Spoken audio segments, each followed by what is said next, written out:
Local governments in China are becoming increasingly strapped for cash, and under immense pressure, they are using all kinds of tricks. In this episode, we will take a look at two of them. One is to impose fines, the other is to default on payment or refuse to pay.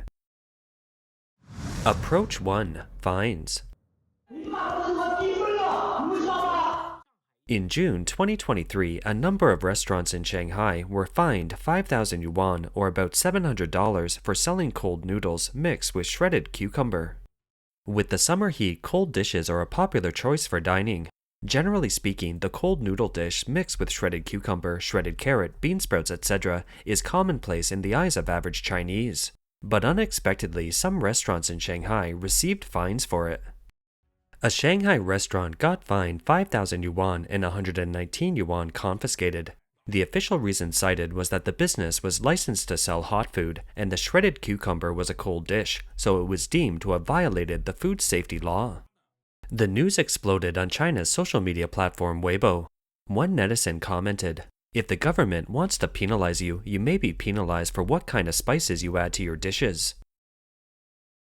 Here is another example. In 2023, a grocery store in Shanxi province was fined 66,000 or about 9,000 for selling 2.5 kilograms of celery and making 20 yuan or about $2.80.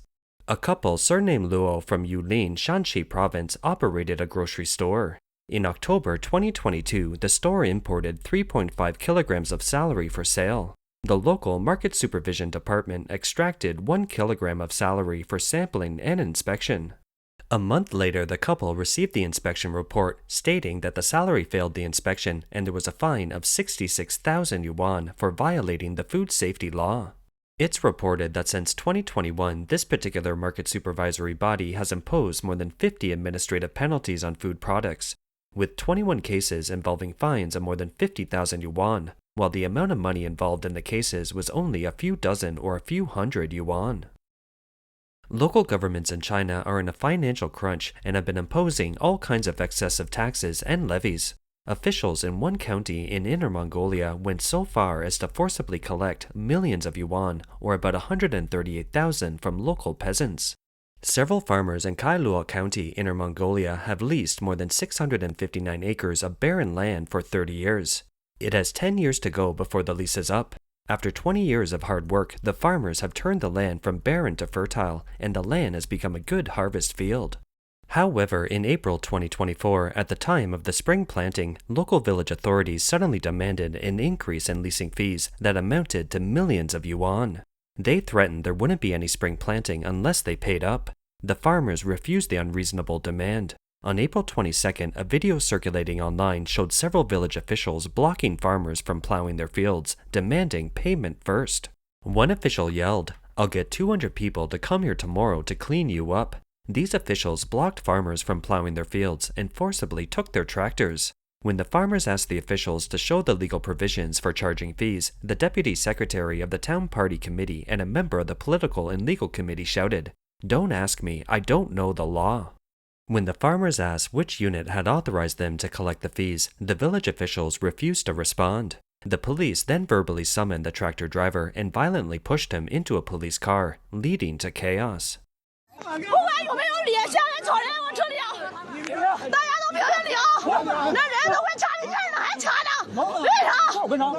The officials told the farmers that they had failed to pay by the deadline, the original contract would be terminated, and the land would be taken back by the village committee. One farmer said that according to this new requirement, he would have to pay millions of yuan a year.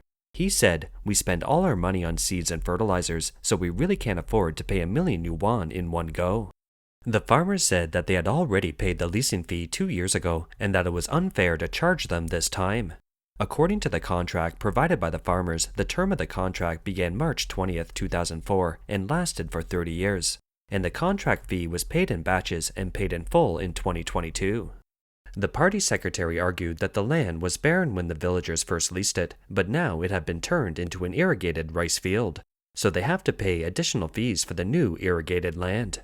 The farmers said that turning barren land into irrigated rice paddies was the result of decades of hard work. They had to buy machinery to level the land, spread cow dung, drill wells, and buy sprinkler equipment to turn the barren land into irrigated rice paddies.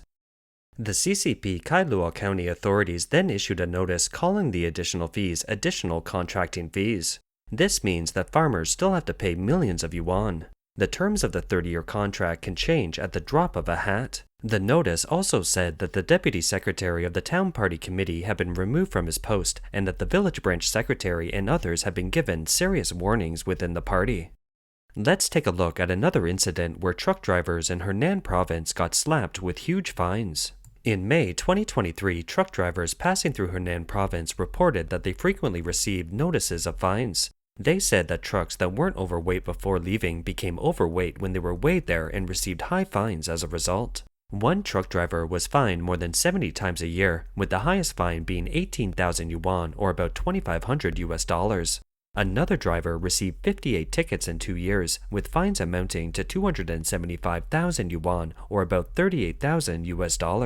The driver said, "I worked hard for a year, but it isn't enough to pay the fine." He was forced to consider selling his truck. In May 2023, driver Duan Li Wei told reporters that 3 years ago he took out a loan to buy a few trucks. He had planned to make a living this way and support his family, but now he was looking to sell his trucks before the loan was paid off. Speaking of the reasons for selling his trucks, Duan said,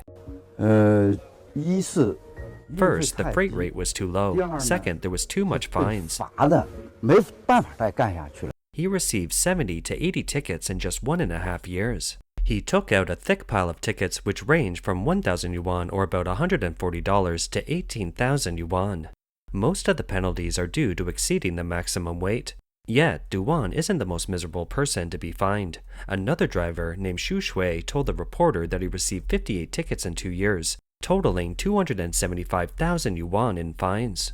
你最多被罚过多少？有2个，但是一个是9000多，一个是7000多。比如说那趟白拉了，1个月都白拉了。The CCP's approach number 2, refusing to pay. Ma Yijia is a minority female entrepreneur. Since 2016, she has undertaken 10 government projects in Liupan Shui City, Guizhou Province, such as a relocation project and establishing a kindergarten and primary school. By August 2019, 8 of the 10 projects had been completed and handed over, and the other 2 projects have been officially notified to halt work and slow down construction, only waiting for the local government to pay the rest of the project payments, totaling 220 million yuan. Ma has been trying to recover the project money for 8 years, but the local government has refused to pay. The district government once demanded to settle the bill with 12 million yuan and wipe out the rest of the money owed to the project, but Ma refused. She was eventually arrested by local police for picking quarrels and provoking trouble, including more than a dozen members of her legal team. China expert Wang He said that some of the projects undertaken by Ma included those funded by the central government to help alleviate poverty. Such projects are fertile ground for corruption. The biggest issue with such projects is to collect payments because construction companies have to advance the capital first. In other words, although those projects seem profitable, it's very risky. The money paid by the central government is earmarked and guaranteed, so why does the local government refuse to pay? Wang He believes it's most likely because the funds have been misappropriated. He said the corruption and gangsterization of the local CCP governments colluded together. Luopan Shui is a poor region, and it relies on the central government to pay for its major expenditures. However, the more money the central government allocates, the more it becomes a cake that everyone wants a piece of. Therefore, corruption is particularly serious there. In the first quarter of 2024, China's overall fiscal income and tax revenues declined compared to the same period before. However, one item of fiscal revenue showed a surprising increase. That is, non-tax revenue of 1,170.5 billion yuan, up 10.1% year-on-year. The so-called non-tax revenue is a variety of arbitrary fees and fines. It means that for 1.4 billion people, on average, each Chinese was fined 700 yuan, and for an average family of 3, each family was fined 2,100 yuan. Observers believe that the collapse of the real estate industry has seriously affected the financial income of local governments. Previously, revenues related to land sales accounted for more than 30% of local government revenues on average. Between 2019 and 2021, local government revenues from land sales accounted for about 40% of their total revenues.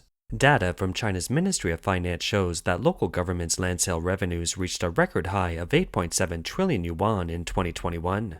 However, in 2023, it dropped to about 5.8 trillion yuan.